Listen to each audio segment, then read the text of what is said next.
What a difference a week makes. I have to leave him in Hawaii, and that breaks my heart. Last Tuesday, tears of desperation from Four Oaks resident Ellen Ennis Smith in her husband's hospital room in Hawaii. Now, a week later. I walked into my husband's room and told him he was going home. PJ Smith, an Army veteran, along with Ellen and her 37-year-old special needs son, Jeffrey, all now coming home to North Carolina, in large part to total strangers. There is no way I can ever repay the kindness.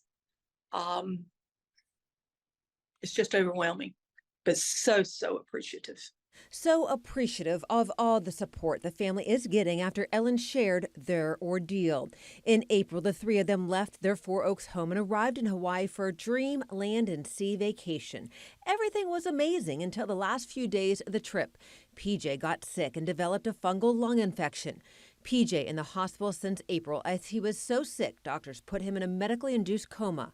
PJ recently got better, well enough to come back to North Carolina on a medical flight, but his wife Ellen reached out to us as despite having trip insurance, the quoted cost for the medical flight through insurance $139,900, which insurance only covered $50,000. Ellen's family started an online fundraiser and donations poured in of more than $90,000. Never in a million years, never would I have thought that it would have been accepted like it was. Besides donations, the story caught Fayetteville native Joe Gonzales' attention. I was born and raised at Fort Bragg, lived in Fayetteville, grew up there, and lived in the Triangle for many years before I came to Florida. Now in Florida, Gonzales owns a medical air group which provides medical flight services around the world. We felt very compelled to at least try.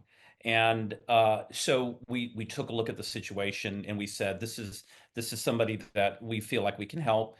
Over the last several days, Joe worked with Ellen and PJ's medical team in Hawaii. The hospital worked very diligently with us, my medical staff and medical director, to sort of employ some things that would help out, during the trip from a logistical standpoint, medical standpoint, and allow us to safely transport him back. Coming back home to the Triangle, something that would not be possible, Ellen says, without Joe and all of the generous donations. I am so grateful from the bottom of my soul.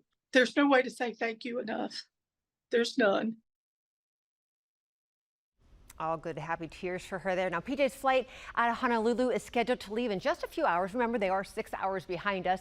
They are flying first class on a commercial flight that allows medical transport with EMS. They arrive in Atlanta early tomorrow morning. And then, if all goes as planned, PJ will take an air ambulance from Atlanta to RDU. After that, PJ will be taken to a rehabilitation center in Durham.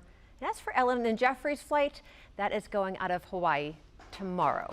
So they will all be back home here, hopefully by tomorrow, if all these flights go as planned. And what an incredible turn of events, going from that needing a private medical flight to take him back to now being able to fly on a commercial airline flight with medical assistance. All of this has been amazing, and how our viewers contributed so much money to make this happen as well. Yeah, total desperation a week ago, as you said, Diane, and now a complete joy. So I'm sure they'll hug you big when they see you when they get back here to the Triangle. I cannot wait.